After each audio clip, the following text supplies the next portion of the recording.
I did hope, for the sake of our country, that Donald Trump might show some interest in taking the job seriously, that he might come to feel the weight of the office and discover some reverence for the democracy that had been placed in his care.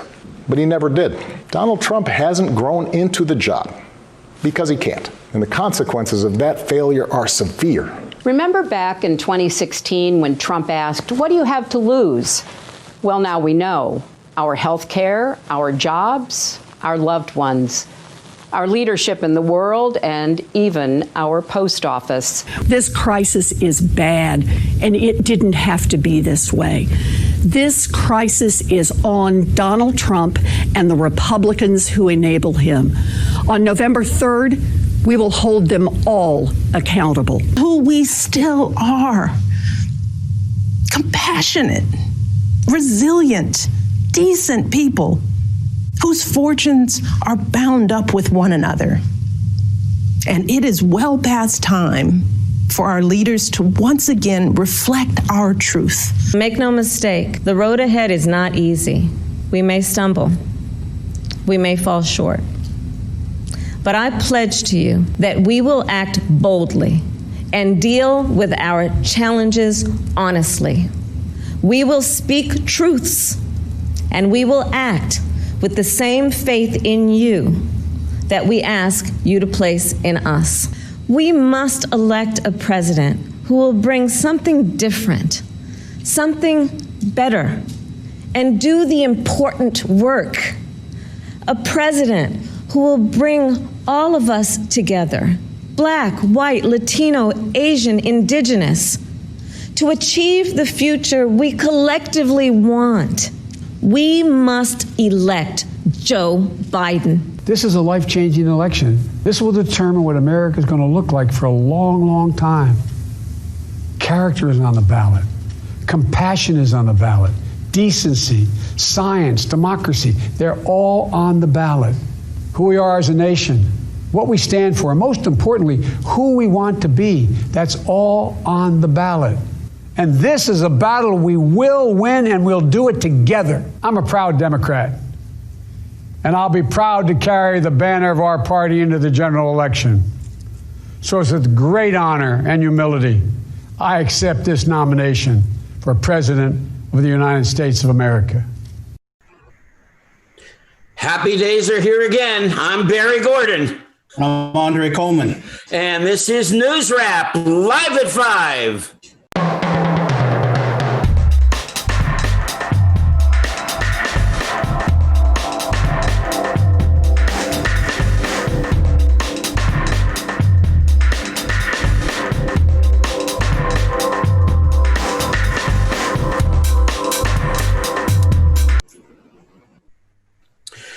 So the Democratic National Convention is history.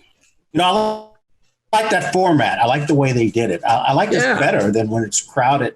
You know, I really enjoyed this much more. A bunch of silly people doing, silly drunken things. Usually it's what you see at a convention. And this had an amazing kind of personal connection, personal intimacy. Yeah. That I thought was very impressive. Yeah, I agree. It's something about that format where the people seemed more personal and they seemed more honest. Mm-hmm. Kind of thing. It wasn't a bunch of clapping spots. No. And there didn't have to be. And I agree. I think and I think it did something very interesting. It was what I call a both and convention instead of an either or convention, because yes, we reached out to Republicans, but we didn't do it. Despite what Kasich said, we didn't do it by saying how centrist, how moderate, how kind of Republican light we were going to be. We reached out to Republicans, and then we made pretty darn clear that we had a progressive agenda to pursue. And I was pleased by that. It was both and. It was saying, whatever we do, we're better than Trump. So get on board, follow us. You know, they may not stay on board. They may be gone in 4 years. That's fine. If they have a credible I thought he did a good job of reaching out to everybody. Yeah. Yeah. He did. So it was a good job reaching out to everybody and really going across the board. But he did it without he did it without the era of he did it without the era of good big government is over stuff. Right. That Clinton used to do. He didn't do that. He also kind of showed what leadership was, I thought. He definitely showed that. Yeah. Like that.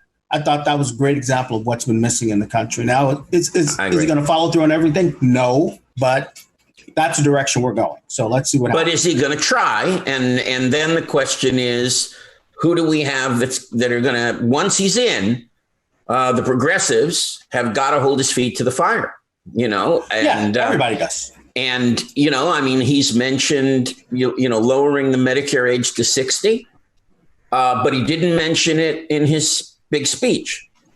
And he mentioned the public option, but he didn't mention it in his big speech. So we've got to hold him to that.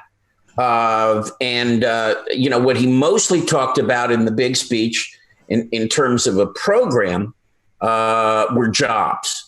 That's really what he talked about. Jobs, jobs, jobs, jobs, jobs. And in this atmosphere, the very smart thing to do. And he also talked, of course, about COVID and being very clear and very bold about that. He was even more bold today when in an interview, they asked him, well, what if your medical advisors tell you've got to shut down again? And he said, I'll shut down again. Finally, somebody will just be honest about it. Yeah, he's just being honest. And he said, I will do what has to be done because everything depends on it. The economy cannot get going unless we have control over this virus. And he understands it. Clearly, Donald Trump does not, but he understands it. So we've got a big show today, by the way, folks. A couple of surprises, one in particular, but we do have a big show. And so you may want to get in on this conversation because we've had one of the big conventions. The next one is next week.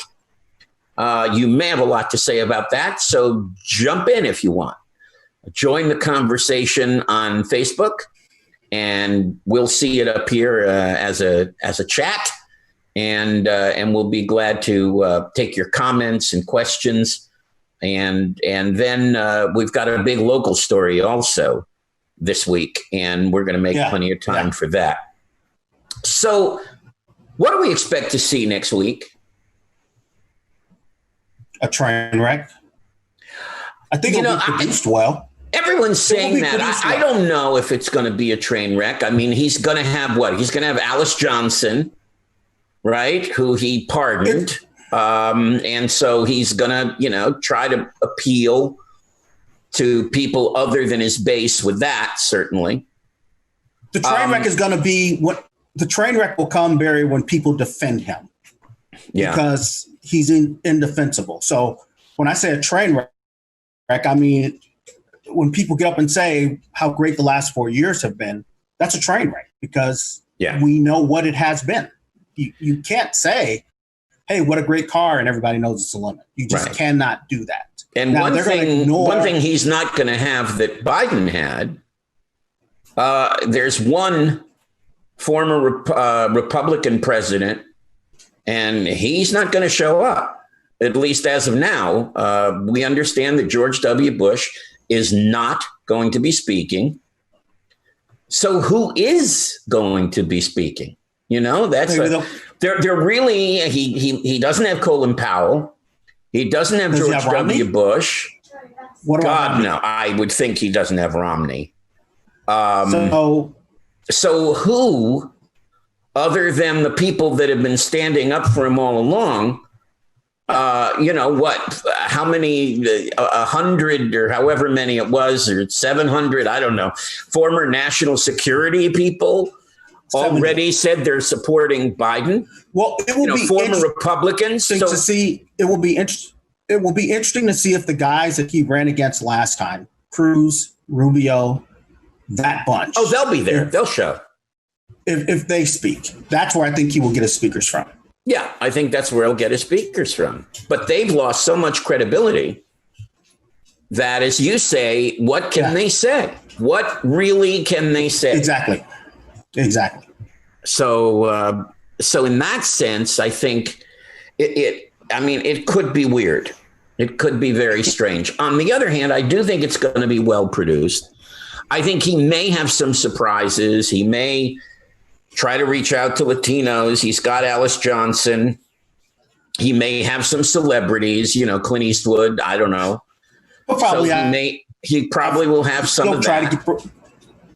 Kid Rock, Kanye West, Scott Baio probably. Well, he's not going to have Kanye because Kanye is running against him. So I'm not sure Kanye's going to show up. Yeah. I bet you he'll show up. That guy's all over the place. I think Kim Kardashian may show up because of the Alice Johnson thing, because it was her idea to have him pardon Alice Johnson. So, he may take, she may take some credit for that. But it's going to be weird. It's going to be very, very, very strange. I agree. And apparently he wants to talk every night. At least that's what I heard. That's great. And that's what David Plouffe said. That's what all of the consultants are saying. Oh, please, talk every night. Make it 7 nights instead of 4. Give them 3 hours every night. Give them 3 hours a night. That's 3 hours a night. Let's just do that. Yeah, that's perfect. But but on the other hand, they may not be as prepared, because I think that the Biden campaign and the DNC knew that they were going to not have an in-person convention long before the Republicans knew that, because they've been pushing for Charleston and Jacksonville, and they had all of these alternate plans, and all during that time, basically, the Democrats were saying, well, no, we're going to have a virtual convention. So in a sense, they had more time to plan for it. Right. Well, I think he will steal the virtual roll call, but I'll be shocked if he accepts the nomination. Does he accept the nomination again? Does he have to? Yeah. Since he's the incumbent. I'll be shocked if he does it if he doesn't do it in front of a live audience someplace. He's going to. I mean, his acceptance speech is going to be in front of a live audience. We don't know whether, at the south lawn of the White House. We don't know yet whether protesters are going to show up. They could. Yeah, they very well could. Or try. So we don't have answers to that. I'm just looking to see. I'm getting messages, and I just want to make sure that they have nothing to do with us.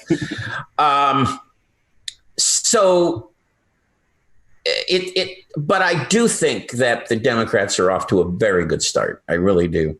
I agree. And the unity that's been shown. I thought that segment where the former candidates, including Bernie, and Elizabeth and all sat around and talked about Joe Biden and how much they liked Joe Biden. I thought that was an amazing little segment. You just don't see that. It's one thing to do a speech and, Bernie and, because that seems obligatory. But when you're sitting around and just saying, well, yeah, and when we were backstage, he did this and it was this, and, and it also showed that there isn't that level of division, I think, that people are trying to drum up. I really don't think it's there on the activists. Maybe some of the activists, or, the readers of The Nation, like me, will see that, there's some anger that certain people didn't talk. But it's nowhere near where I thought it would be. No. It's not what it was in 2016. And because there is so much reason for unity, and Sanders knows it and everyone else knows it. And so that was very good to see. And I think there's going to be a very heavy party identification vote this time around. I don't think the third parties are going to get any traction whatsoever. I agree. So, you ready to do this? Let's do it. Local brief. Although we are beginning with extraordinary circumstances, the entire PUSD team is committed to providing a quality education for all of our students. Prior to the school year starting, students were given Chromebooks to assist in their remote learning. Help desk hours have been extended temporarily from 7 a.m. to 7 p.m. Grab-and-go meals will continue to be provided at all school locations, weekdays from 9 a.m. to noon. A fatal Pasadena police officer-involved shooting that occurred on Saturday, August 15th, will be investigated by 4 different entities. Officials from the city's Internal Affairs Department, the police department's homicide detectives, the Los Angeles District Attorney's Office, and an independent investigator will all be conducting separate investigations. Anthony McClain, who was armed at the time, was shot after fleeing a traffic stop. Body and dash cam footage of the incident shows that McClain looked over his shoulder towards the officer while running, which prompted an officer to shoot. McClain was taken to a hospital and later pronounced dead. Civil unrest began shortly after the shooting, with protesters gathering at La Pintoresca Park. Earlier this week, body cam footage of a protest was released where a protester was seen to be tasered and several others were pepper sprayed. Incumbent Mayor Terry Tornick and mayoral candidate Victor Gordo have both shown their support for police reform in the days following Saturday's fatal shooting of Andrew McClain. Tornick spoke to protesters outside of his home, assuring that the police reform plan he and Councilmember John Kennedy worked on with the Public Safety Committee would be brought to the City Council on Monday for a vote. Tornick and Kennedy's reform plan would have an auditor and committee report to the city manager. Protesters also gathered outside of Gordo's house, where Gordo ultimately joined them in their march. Gordo supported a police reform proposal that the City Council recently voted against. The rejected proposal called for a change in the city's charter that would allow for an auditor who does not report to the city manager. Don't forget about the 2020 census. More information can be found at my2020census.gov. All right, Dre, take this one, will you? All right, so we are joined by a very special guest. He is the host of the Conversation Live. So welcome, James Farr, to NewsRap. James, how you doing? Hey, Jerry, how you doing? I got you and Barry, man. This is fun today.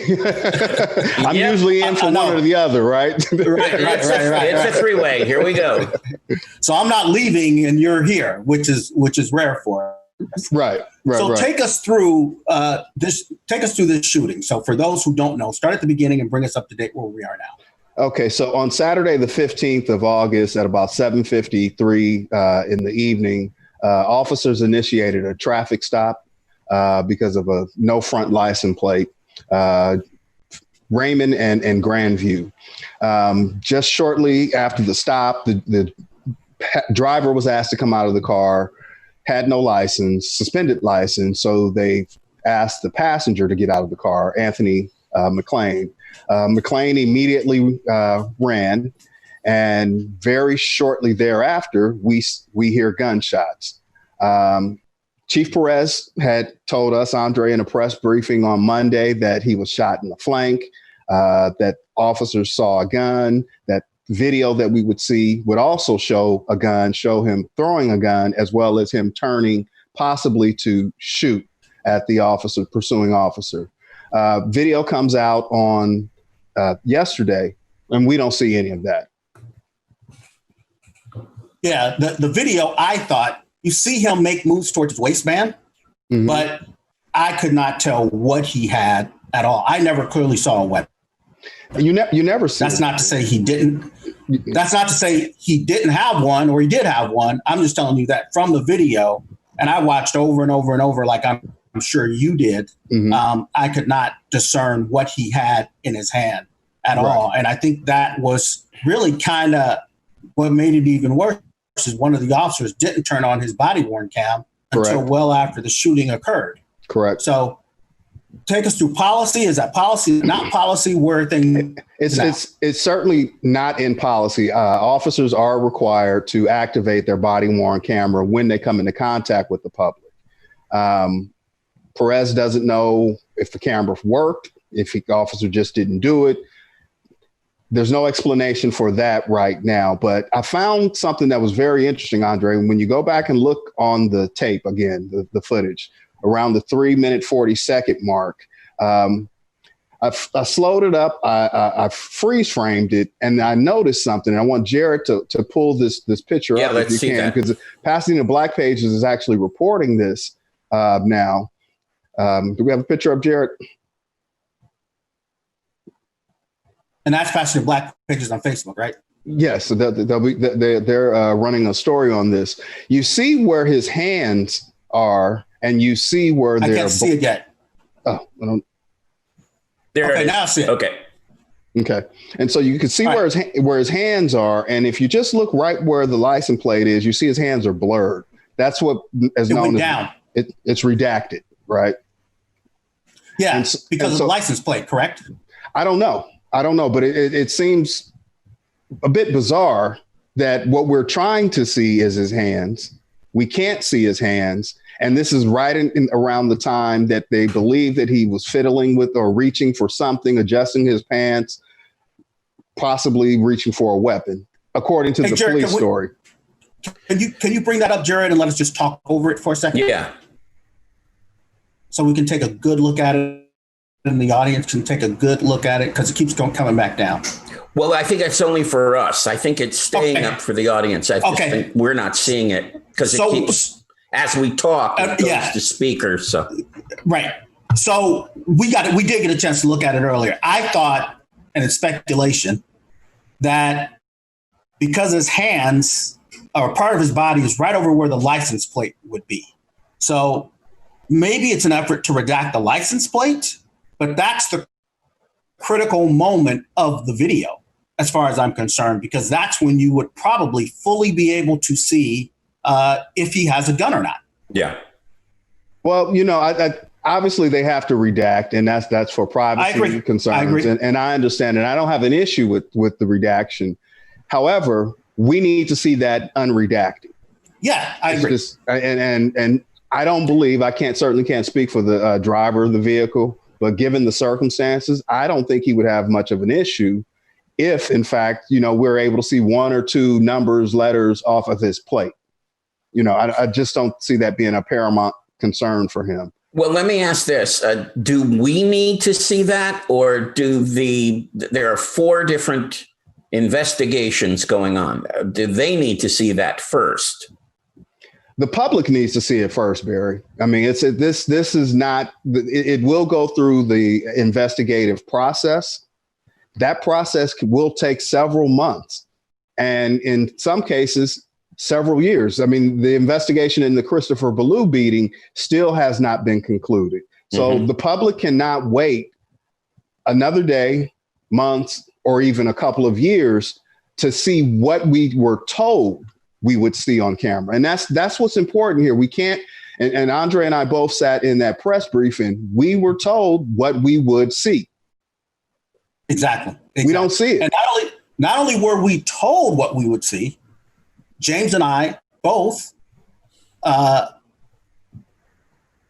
repeated back what we were told we would see and confirmed, this is what we will see. This is what you are saying. And we were given affirmatives. This is your...